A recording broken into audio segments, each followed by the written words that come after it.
Hello everyone, my name is Jen and welcome to the Book Refuge.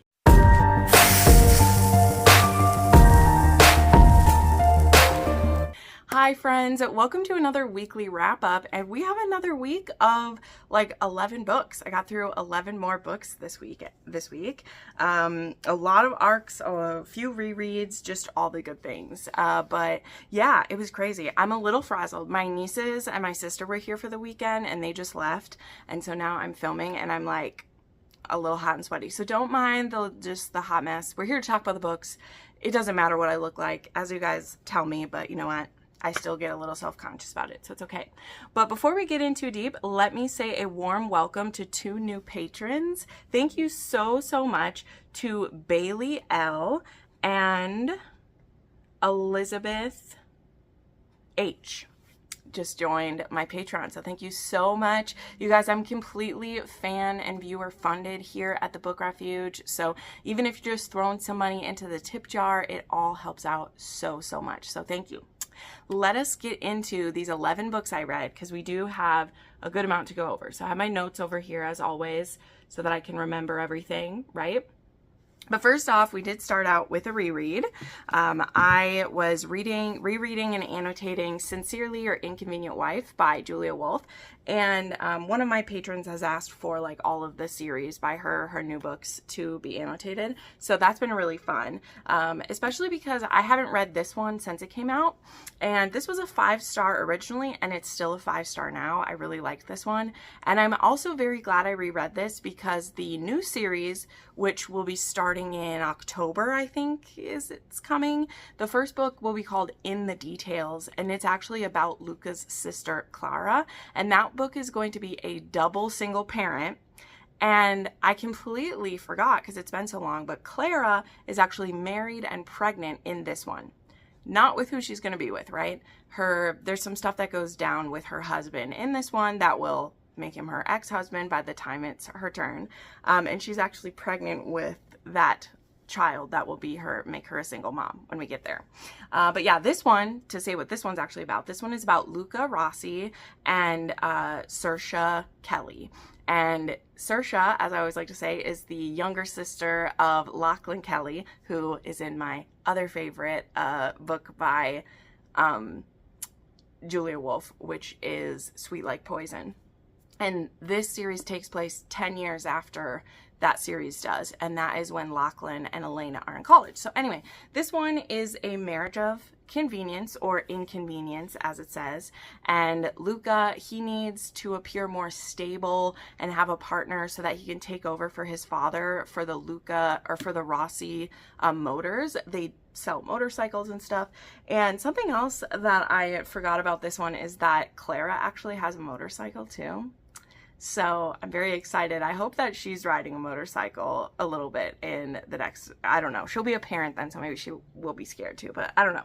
But anyway, this one is they actually meet and almost have a one-night stand. But then when they meet again, Luca discovers that not only is she a temp at his company, she's friends with Elise, who's the heroine from book 1, right? And so Luca didn't know that this was Saoirse because they actually mishear each other's names when they say them, right? Her name Saoirse sounded like Sasha to him, and his name Luca, he had introduced himself as just Luke, and so she heard Luke, like L-U-K-E, and because that, I mean, people will call him Luke sometimes, but it's L-U-C, right? So what I love that Julia Wolf even does is that if you're reading it, there's an audiobook for this series, for each book in this series. They even like call them those names in here. So she calls him Luke and he's calling her Sasha in their own heads even, which that is how it would be, right? If you think it's one way, you're seeing it that way, right? But once they figure out who each other is, you know, things go from there. He ends up asking her to marry him, and she agrees to do it for a 2-year time because it will also get her mother off her back. Because now that, you know, Lachlan and Elena are married and have kids, the mother's attention has turned to Saoirse, and she really doesn't care for it, right? So yeah, in this one, Saoirse is actually the one that has some commitment issues, so we do have to work through that. But I love this one. I loved how possessive Luca is. He is very alpha, very obsessive, and very quickly their marriage of convenience is going to become more, right? That's how it goes. Okay, then I read a new to me fantasy, and this is this author's, I guess, second book, but it's the first one. They really put some marketing behind it, and this is Gilded Wicked Mirrors by Hazel St. Louis. So this was actually, I got a beautiful ARC copy sent to me from the Nerd Fam, which is so cool. I felt so blessed to get it. And so I wanted to make sure I read it before it came out. So this comes out August 6th or 8th. I can't quite remember, but this is actually a vampire romance, supposedly. No, there are vampires in it, but I will say that this book was a bit confusing to me. There are so many rules. The way that vampires work, the way that peoples work is very strange.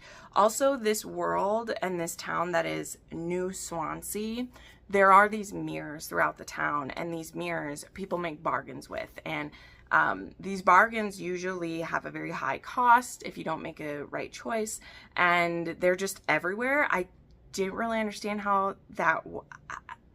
this world makes no sense to me. I'll just say it. It makes no sense to me. I am not the best person at putting a world together, though. I always say that. I love fantasy romance, but I like them a bit simpler. I do. I don't need to have the full everything in it, right? I want to be there for the characters. I want to be there for the romance. I don't need it to get over the top.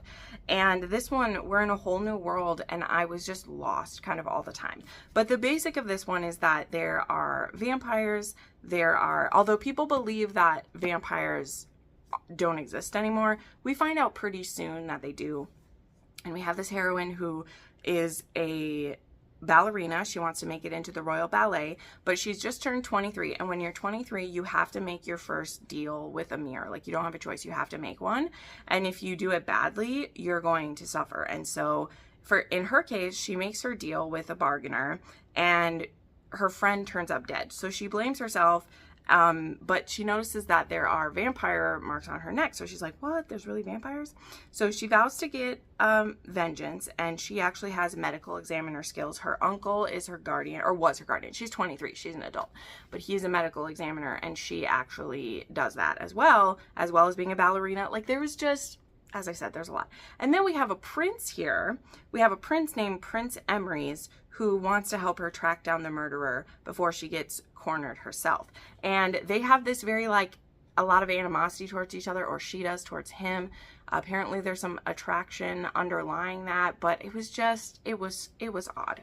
The things that were beautiful about this: each day in this starts with this little, like, newspaper clipping that has little notes about what's going on, which is kind of cool. And I did think that the cliffhanger of this one was very intriguing. I'm interested where this world is going next, but I can't say that I wasn't just like, there's just too much. Maybe one of you will read this and be able to explain it to me better, but for me, until I can read this, like, whole series and, like, put it all together, this just felt so confusing. Like, the mirror world, which mirrors can do what, like, what bargains are bad, what's good. Like, it was just, and then how the vampires play into it. It was just a lot. It was a lot.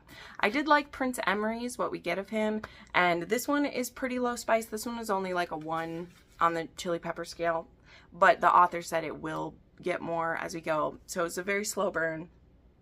And I just didn't get a good sense of the heroine, too, is the thing. I mean, this is told in third person, which sometimes is difficult for me. So I ended up giving this one 3.5 stars, I believe, because I didn't like it. I didn't like it enough to give it a 4. I really didn't. I can't pretend that I understood something if I didn't, right? You know what I mean? Like, maybe it's my own fault I didn't, but I also can't make myself if it's not there, right? So yeah, this was a 3.5 for me, and it was a 1 on the spice scale. I'm not saying it doesn't have promise. I would read more, because maybe once I read more, you know, a lot of this would make better sense. But it was very beautiful, and I do want to support this author, so I will, like I said, I will read her again. That one was just not quite it for me. All right, next up was Outlet by Sheilani and La Matrona, and this was a fan fiction, so I will have the link to it down below. I actually just put up an updated fanfic recommendation video, by the way. I haven't put one up yet this year because they typically don't do super well because, you know, not everyone's looking for fan fiction, which I totally understand. It is a very kind of specific thing, but I do have a whole video of that. I'll link up here. And Outlet was the very first Harry and Hermione pairing that I read. And in this one, it's an 8th year fic. They are back at Hogwarts. And Harry is actually dealing with a lot of like PTSD and anger issues from defeating Voldemort and everything.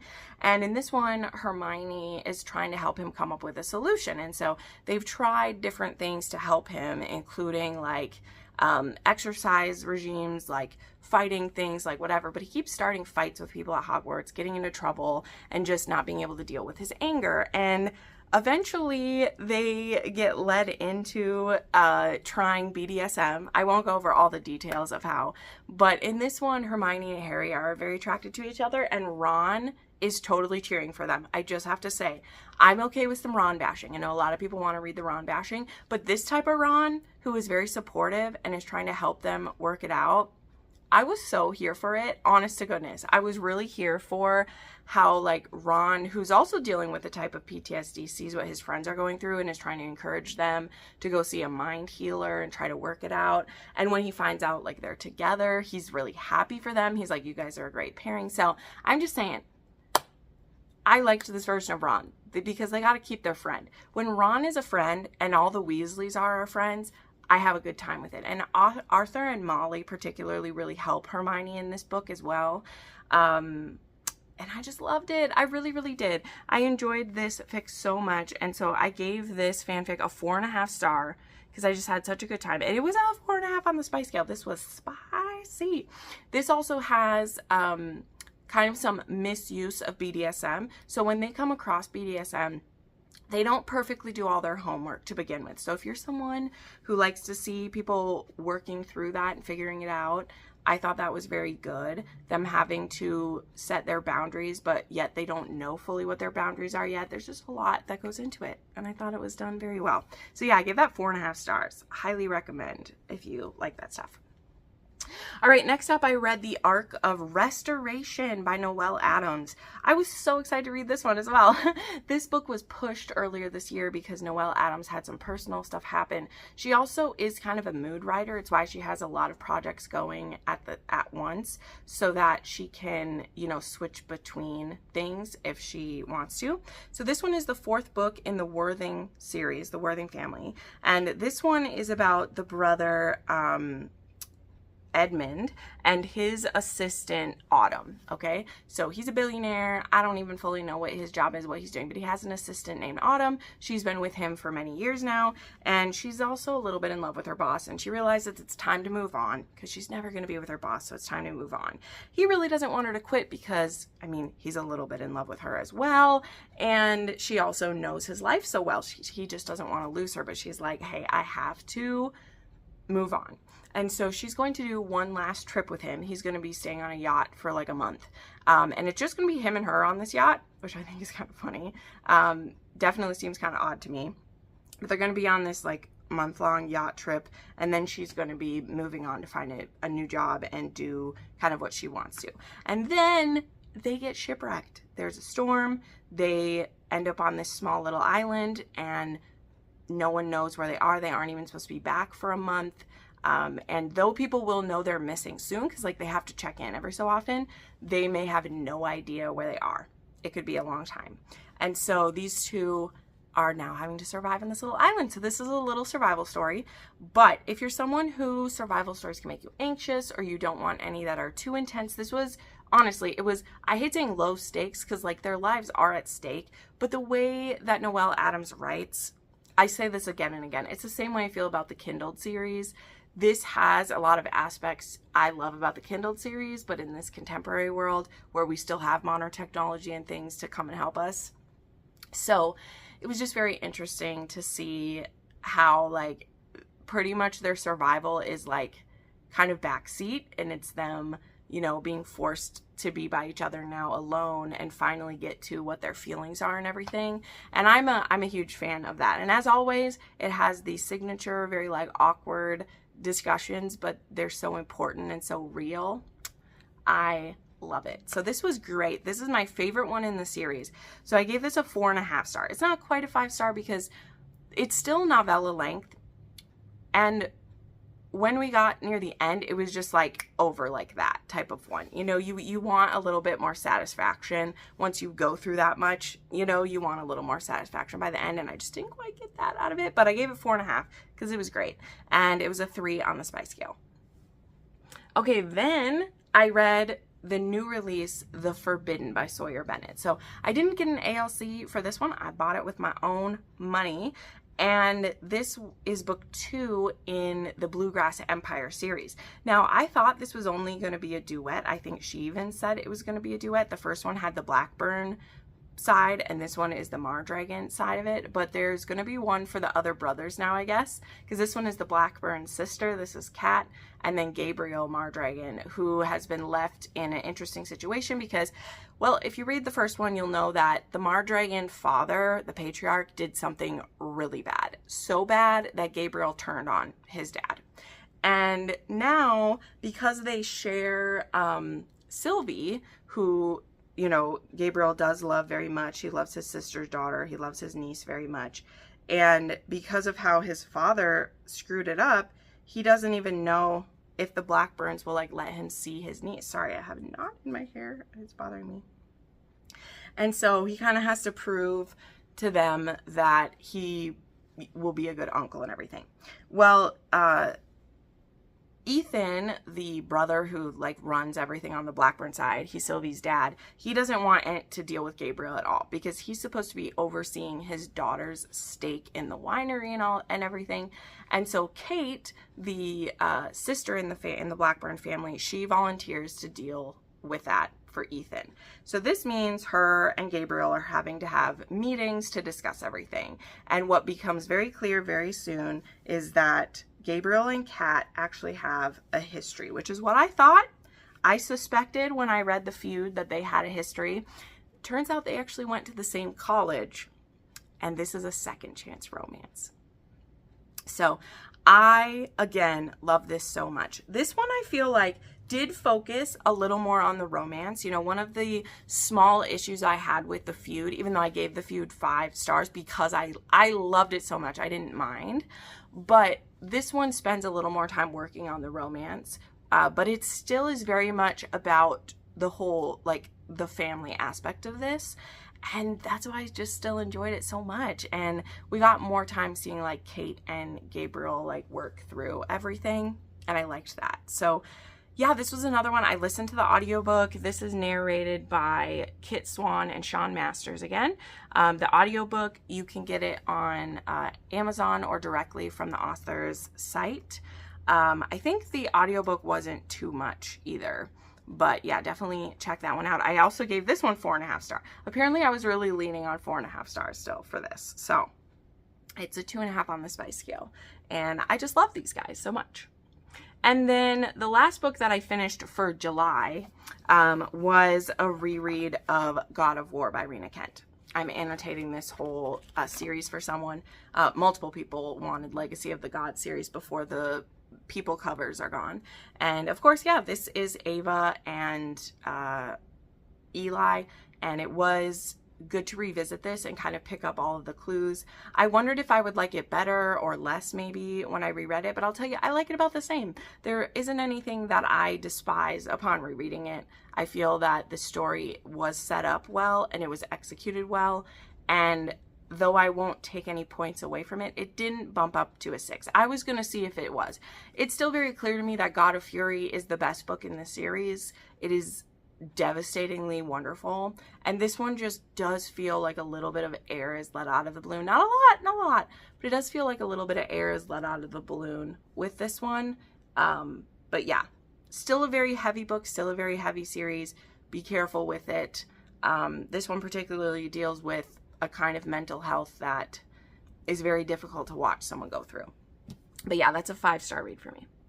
Okay, then I've already read 5 books for August as well. So I started out August with another reread though. I again was gifted the next audiobook in the Good Brothers series because I'm now an audio reviewer for Sarah Kate. And the Heartbreaker comes at the end of August. So she's gifted us the first 2 books on audio, which are wonderful. So I reread The Homewrecker by Sarah Kate, which is currently my favorite one in the series. I absolutely love these 3. This is a 5-star read for me. This is Caleb and Briar are a married couple. And they're not necessarily like, they are kind of struggling in their marriage. Not the type of struggle that would like lead to a divorce, but they're kind of just in a period where things aren't what they used to be, and also they've been trying to have a baby for a while, and so a lot of the joy has been taken out of their sex life. And then there's also all the drama that's happened with Caleb's father, right? Caleb wasn't as close with his father as Adam was. You know, Adam took a lot of the brunt of everything with Pruitt and that one, or Truitt, I think it's Truitt. But Caleb is a lawyer, and so in this one we see the father trying to kind of force Caleb to be his lawyer and everything, and Caleb is just not having it because he's like, I don't want to work for you for this. Like, you can deal with the bed you made and find someone else to handle it. Like, you betrayed all of us, right? He's going to stand by his brothers and, you know, and his new, like, soon-to-be sister-in-law and everything like that, too. But anyway, something that happens then is we get introduced to our 3rd character, because this is an MMF. So we have Briar and Caleb, who are married. They have a daughter. I think she's, like, 5, 7. I can't remember how old she is. Maybe she's 7. And we have Dean, and Dean actually is an escort, and he works at the club that Sage and Adam are running, and he sees his clients there. He does BDSM scenes for them. He does cuckold scenes. He does, you know, whatever. This is his job. And he has a father. It's just him and his dad, and at the beginning of this book, his father actually started a fire in the apartment on accident. Smoking, he like fell asleep when he was smoking and like started a fire. So Dean doesn't know where to take his dad, but the dad is like, you know what, son, it's time for me to go to a nursing home. Like, I'm dragging you down. It'll be good for me. There'll be people there to watch me all the time. So really the dad kind of pushes his son to put him there. And so now just Dean needs a place to stay. And so Adam suggests Caleb and Briar's guest house that they've just put together over, I think it's over the garage or whatever, or pool house, something like that. And the thing is, Dean and Caleb actually have a history. Dean was his younger brother's basically hidden boyfriend. Like, they were friends and they were first experiencing their sexuality together. But then when things blew up and the younger brother ended up leaving home, Dean has always blamed Caleb as being the one who outed his brother. Now, things didn't quite go down that way, and we will see some flashbacks as to what was really happening. But we also get to see how Briar and Caleb got together, and she was actually dating someone else when they first met. And so it is very interesting because we see how they cheated on her boyfriend, who was an abusive asshole, of course. But then we also see in this one how they both kind of cheat on each other with Dean. So there is a bit of cheating part happen in the beginning of this, which won't be for everyone. I totally understand that. But what ends up happening is, instead of it tearing them apart, Dean kind of steps in and is like, let me help you with your relationship. He's like, this is something that I do, is I help with sex. Like, you guys aren't communicating right. You aren't sharing what you want. Like, he feels bad that he wants to have a certain kind of sex, and the wife wants to be submissive and be bossed around, and he's afraid to do that. And so Dean is kind of there to be the bridge between the both of them. And at the same time then, you know, Caleb, he has always been bisexual. It just wasn't something he ever acknowledged, because since he's been married to Briar, he just kind of was like, well, I'm married to a woman, so I can't be bi, right? And so there definitely was some like bi erasure that he'd been living out in his own life, you know. But that's something he comes to embrace because he does fall for Dean.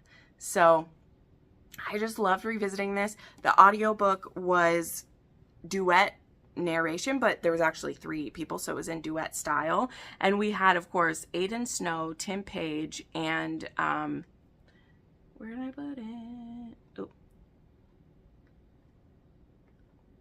Aiden Snow, Tim Page, and Ava Erickson doing like a 3-1, like so good, so good. So yeah, I'm all set for the Heartbreaker to come this month, and it's gonna be amazing. It's gonna be great. Okay, next up is the book that I've been talking a whole bunch about lately on my Instagrams. I even want to make kind of a dedicated, I think I'm going to do like a YouTube short for this because I really want to talk about it some more. So I read Embers in the Snow by Anna Carvin. I received an ALC of this from the author agency. Now, Must Love Audio also actually offered, because Shane East, who he helps, like he's one of the people behind Must Love Audio, he is the male narrator for this one, and then Lucy Rivers does the female part. But this is a vampire romance, so it's kind of funny that I read 2 vampire romances this last week. But this one definitely feels a little more classic to it. And why this book works so well for me, what I've been saying, is that this, you know, and again, I can't help but contrast them. I know the only thing similar is they both had vampires, but for me, I feel like this book is a good example of the type of fantasy that I like to fall into. I don't like it to be too complicated or overly burdened with backstory right off the jump. I like to fall for the characters first. And I feel like Anna Carvin did that very well. This is also first person POV, and it starts with our heroine finding out that she is going to be married off to this Duke in the North, whose name is Corvin Duthris. Yes, I got that. And he actually used to be the crown prince. His father is the emperor. But something happened to him, and he actually abdicated his place in line to his younger half-brother.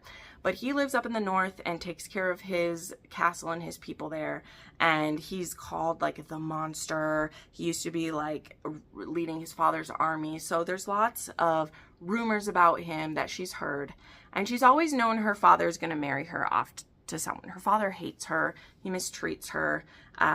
He tried to keep her from, you know, learning to read and all these things, but her younger brothers, her younger half brothers, they love her. They love her a lot.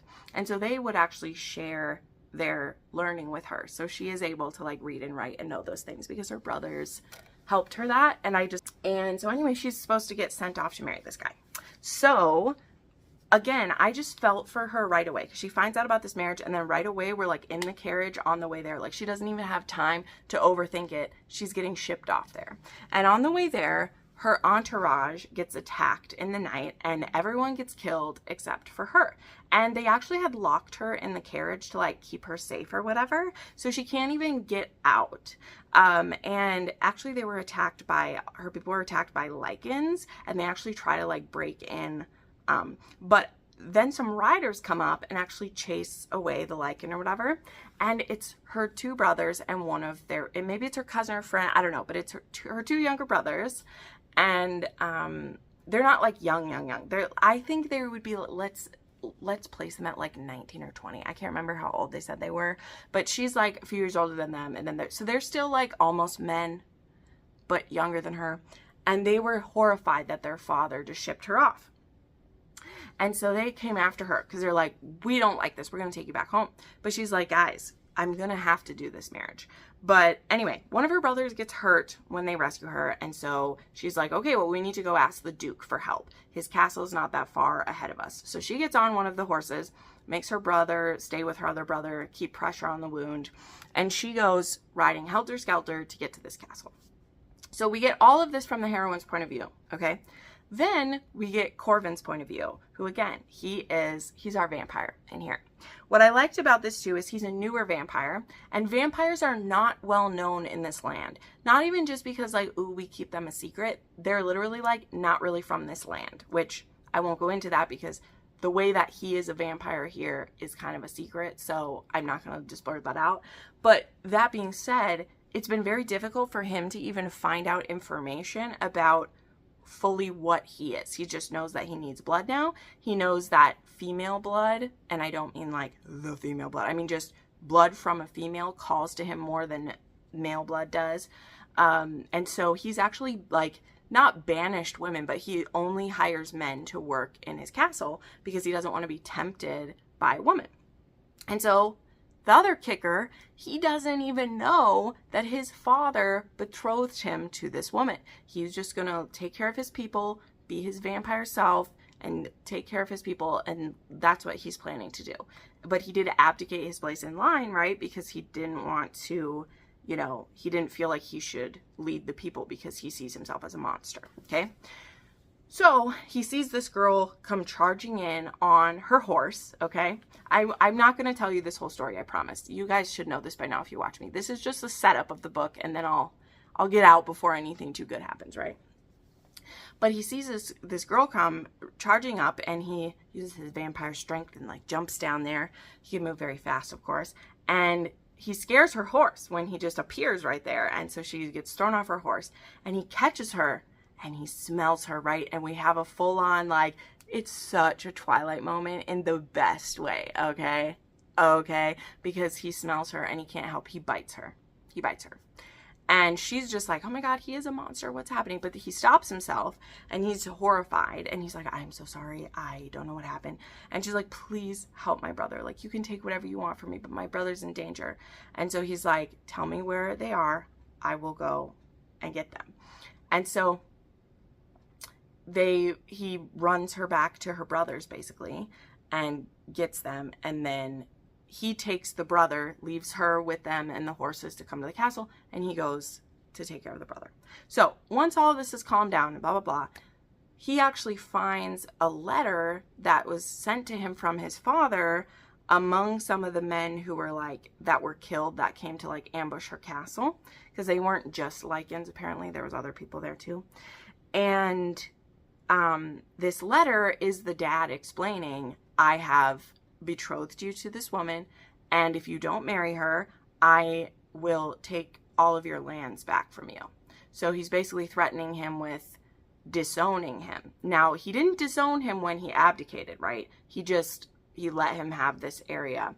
He would disown him and take away his title, which would mean his people would be at the mercy of his father. So he's like, great, I'm going to have to marry this girl. And now these two who've been betrothed to each other, and just all of this has happened so quickly, they have to decide what they're going to do. So that's enough of me explaining, because again, I don't want to give away the whole thing. But as I said, this really worked for me. The inciting incident of this was very like, I was in it. And again, I cared for both of them right away. When we had his POV, we got to see how much he cares about his people, how his people, the men that live in his castle, they know that he is a monster, and they all still care for him, and he treats them well. And so they're perfectly pleased with him, the way that he takes care of his people. Even if he sees himself as a monster, they would die for him. They adore him, really. So that makes you be like, well, he must not be a monster, because the way they care. And the way that Finley cares about her younger brothers and was willing to marry this monster for them, you know, like it was just all so good. And I have shared when I've talked about this so far is that I loved that this wasn't an enemies to lovers. Like, even though you'd think it would be, because he bit her when she showed up and she was going to be forced to marry him. They very quickly are on each other's side. They want to know why their fathers have set them up in this marriage. What's going on? Why is he so drawn to her blood over other people's? Why does she suddenly start having these weird things going on whenever he gives her some of his blood? What's going on? So instead of them being suspicious and frightful of the other person, they're like, let's figure it out together. And yeah, so they just, it was beautiful. And this is a standalone fantasy. So there's an HEA by the end of this one, which there are not many fantasies that do that these days. Okay, we all know it. They're all in series, right? But I will say, this might not be as satisfying for other people as it is for me. To me, this was a very like, it had a lot of elements of things that I already understand, and I feel that romance was very heavy to the story. Yes, it leans into insta-love, but it wasn't insta-lust. We didn't just have cocks getting hard and pussies getting wet. Like, they had insta-love, but like there's kind of reasons, magic reasons too, why some of that's there, right? And again, I loved the communication. I loved how they worked together. I love how they didn't, you know, mistrust completely, but also weren't blindly trusting either. Like, it was so good. Okay, I loved it. I loved it. So this was a 5-star read for me. And, you know, I said how much I love it. Why isn't it a 6-star read? And I don't want to point out like a bunch of flaws. Like, I don't have a bunch of flaws to say. I will say that to me, this was so fun. If you go into this expecting a fun time, maybe not expecting the next best fantasy you've ever read. I am not saying this is the best fantasy I've ever read, right? Not at all. But I had so much fun with it. It was an easy read. The audiobook was fantastic. It's available now, by the way. I had an ALC, but it is available now. The book is on KU. It's a standalone. You can read it in a weekend or a week if you want to. And it was so good. The narration by Shane East, come on. Broody vampire, doesn't that just fit Shane East's voice so well? It was wonderful. So yeah, this was a 5-star read. It didn't quite make it to a 6-star because it didn't have any like really emotional things in it for me. There was a few points where I was like, oh, this could have been a little more like oomph to it. But again, it just made for such a pleasant reading experience. It didn't tear me up inside. I wasn't left a sobbing mess. And that might be what some people are looking for, right? That's what you need. But you guys know with my 6-star, it's arbitrary anyway. And when I'm looking for a 6-star, it's usually because I also was crying in the book. And I didn't cry when I read this. I had a great time. I smiled a lot of times. I was, woo! This was very sexy too. This was still a 3 on the spice scale. It was good. It was a 5, 3 on the spice scale, vampire and other things. I won't tell you what all the other magic is. Standalone. Okay, there we go. I've talked enough. But expect this to show up in a lot of videos coming up because I adored it. What else I discovered? Sorry, I'll say this before I move on. This author has written other books. And she does say she will set some more books in this world, in this series. And there are a few little threads. But as for Corvan and Finley's relationship, we got a full arc. We got an HEA, happily ever after for them. There are some other places she definitely could explore. And she said in an Instagram post that she will do that. But currently, this is a standalone, so you can read it. But she has some alien books. And I discovered that a bunch of them are on Audible Plus. So there was actually a 4-pack of them on there and then a bunch of other ones. So I definitely am going to check those out. I don't know when I'll have the time, but I added them to my Audible Plus folder and I definitely will check them out because I want to do an updated alien romance rec video. And so I need to read some more to do that. So, okay, moving on. We have 3 more arcs to talk about because I read a whole bunch. And one that I don't have a ton to say, so we'll just get it over pretty quickly. I read Tanner by Samantha Skye. Now, I grabbed this one from the author agency. You guys know by now, I love them. Because the tropes for this were a billionaire, age gap, a 20-year age gap. He's 50 and she is like 30. So, I mean, she's fully an adult. But he also does have a son who I think is like a year or 2 older than her because he was a teen dad type of thing. And he has a whiskey empire. This is called The Billionaires of Whispers is the series. And he's a billionaire. He's super sexy, silver haired daddy type of thing.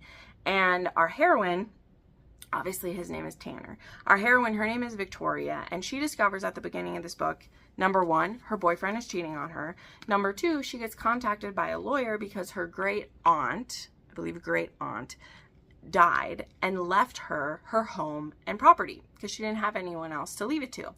And that is in the town of Whispers. So since her boyfriend had cheated and she's in between jobs right now, she decides to go check this out. She's like, well, let me go stay at this place. I don't have anywhere else to be. And so she goes to this small town. And the thing is, Tanner is the next door neighbor to this aunt who he was good friends with, but now that she's passed, he wants to buy the land. And so he's like, oh, well, this niece, she won't want anything to do with it. So he shows up and immediately is offering her, I think like $2 million for the land and the place. And she's like, whoa, I'm not planning to sell. Like, this was my aunt's place. I want to get to know it. I don't have any other place to stay. I want to be here. And he's just like, but you're a city girl. What are you doing here? Like, no, sell it to me. So it starts out with some animosity, and it starts out with him trying to buy the place from her, but very quickly, they're very attracted to each other, and it leads into more. Their romance was pretty low stakes once they got together, and it was a little bit too long, because guess what? There was a suspense element that absolutely didn't need to be in this. Like, there was no need for the suspense element, which is often the case in small town romance. As we know, it happens. So I gave this one 4-star. It's probably more of a 3.5 rounded up to a 4, but it is an arc, and this was my first Samantha Skye, and I didn't hate it. It was perfectly pleasant. If you like a bigger age gap, but it doesn't feel like icky, it's good. There is very, very slight kind of daddy kink. She doesn't call him daddy, but he calls her baby girl a lot. If that bugs you, maybe don't read it, but it was good. There's no like baby talk with it. It was pretty sexy. There's some whiskey play, if you like some of that. And yeah, good times. All right, next up, I read Rally by Devney Perry. This comes out on the 6th. This is a very anticipated read for me. This is the next book in the Treasure State Wildcats, and this one is an accidental pregnancy.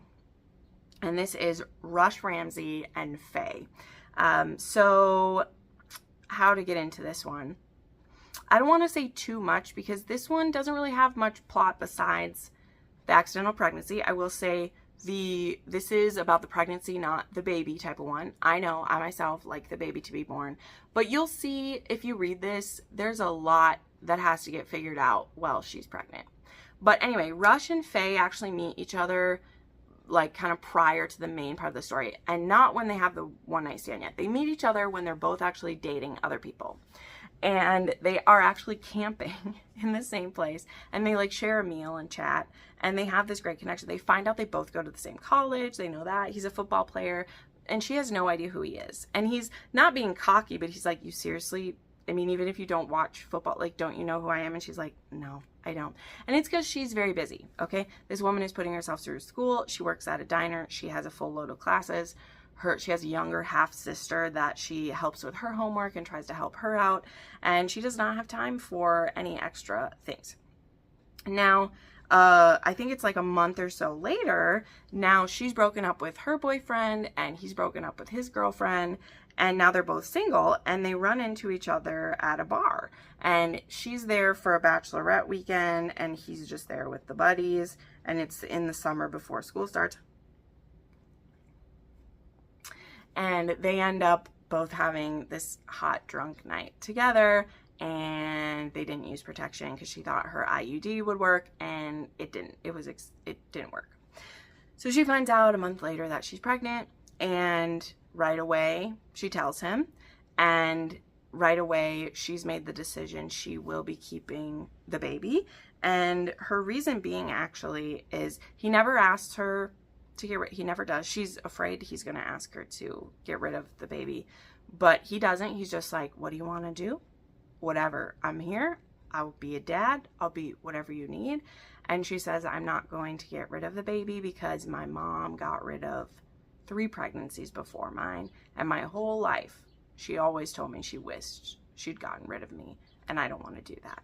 So I know that might be more of a statement than some people want to hear. You guys know it's not my favorite thing to hear, but her reasoning I found to be like, I don't know, like really like touched me, where she's like, I made this mistake, but I'm not going to treat this baby like a mistake the way my mom did to me. I'm going to be different. But she is feeling extremely overwhelmed.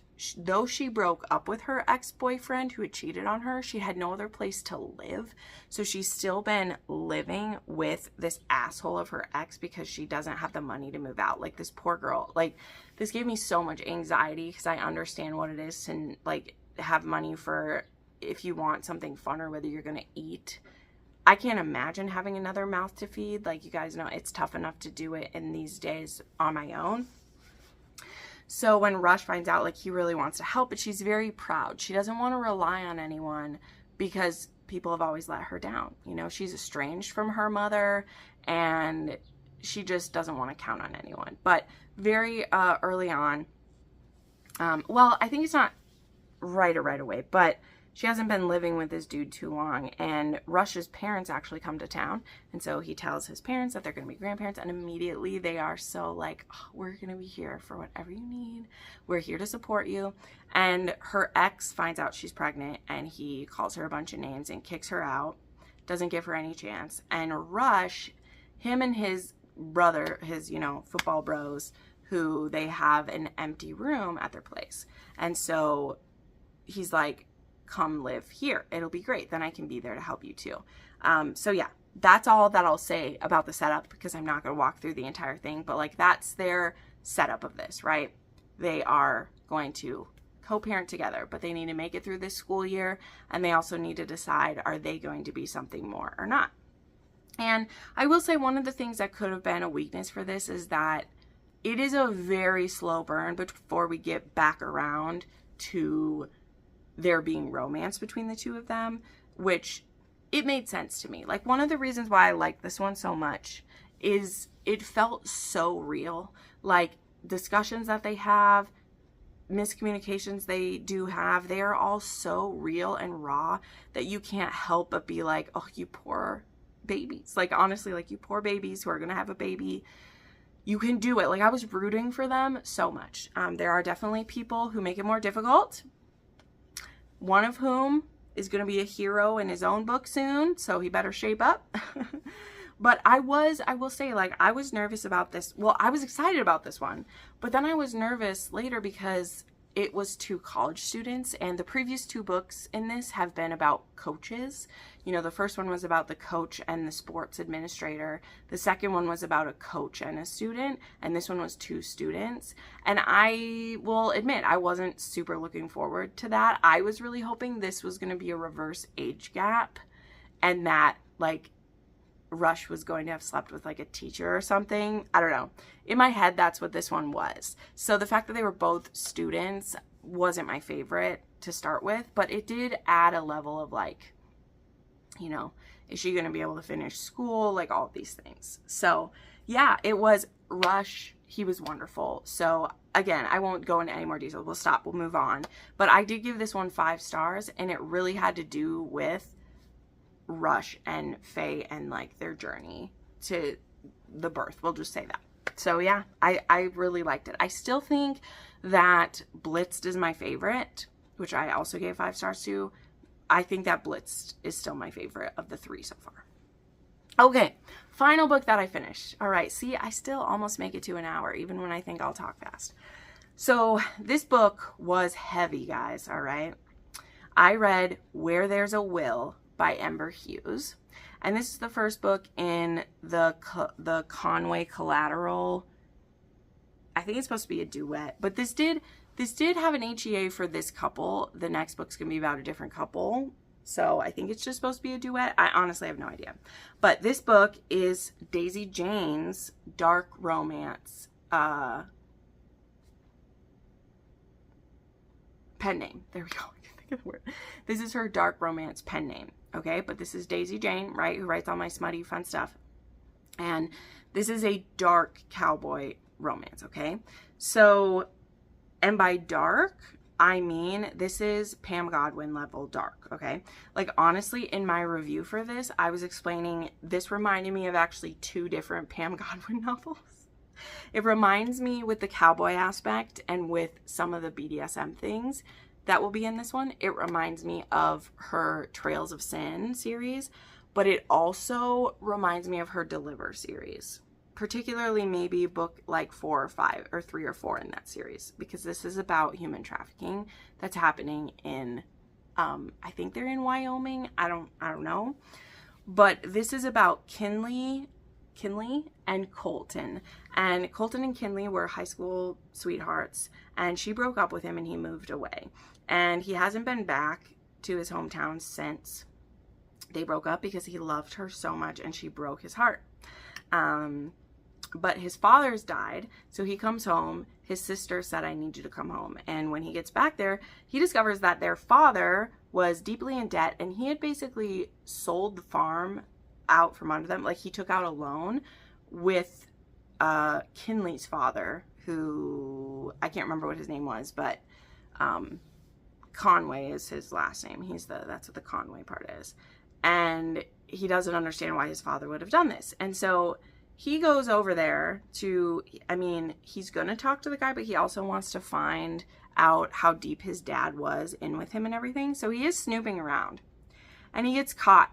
he gets caught snooping around by the dad, and he ties him up and puts him in the cellar.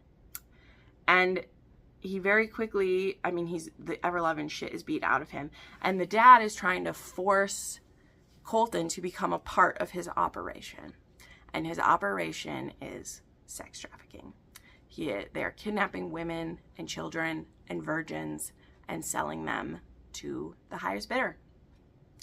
And Finley was from the other one. She has known this, and the reason she broke up with him all those years ago did have to do with this. So, again, not to give away the farm with this one, but she is currently selectively mute.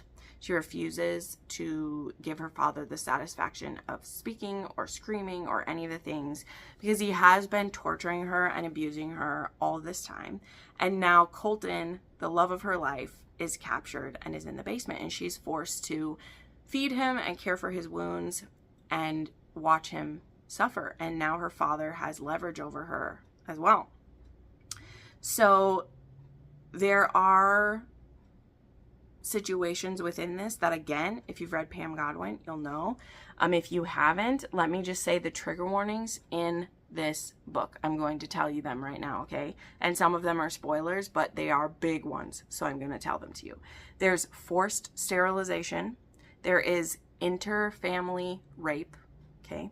Inter-family rape. Kidnapping, torture, sex trafficking, and abuse happens in these, okay? So there are horrible things that have happened to Kinley, and not just in the past, like we see them happen in this book. And there's also her finding healing and love through doing things that she wants to do with Colton. But he's a captive, and you know, how do they get out of this situation that they're in without both of them dying, you know? So that's why I compare this to Pam Godwin. I know those of you who haven't ventured into that series, I completely understand, because it is very heavy. And this felt just as heavy as one of those did. And also the aspects of just trying to find some joy within an absolutely pitch black, dark situation. Sometimes you just have to take your moments where you get them. Yeah. So this was very intense. I do think there was some weaknesses to this. It wasn't anything huge, but there was a lot of like how the story was told. There was lots of flashbacks with this one. It was very brutal. There was also then, it was just, the ending of this one was strange. Like I said, there's an HEA for Kinley and Colton, and then we will see what the next story's about. By the end of this one, you'll see who that is. But there's definitely still stuff that we have to do, for sure. So I do believe it will be a duet, like I said, because this one's called Where There's a Will, and the second one will be called There's a Way, will be the second part of it. And I gave this 4 stars. And like, it's a 4 on the spice scale because there's a lot of sex things that happen that I wouldn't consider intimacy and stuff like that. So definitely, it's a dark place. Look out for yourselves, kids. Look out for yourself. All right, let's go ahead and wrap this up. You know, we're getting to that hour mark with here, but those are the 11 books I read this last week. Some new favorites for sure. I'll have the links to everything down below. Again, if you would like to check out my Etsy shop, I'll have that link down below. If you want to support what I do here and help me keep making videos for you, I have my Patreon and my other links to things down there. So thank you so much for watching, my friends, and I'll see you next time. Bye.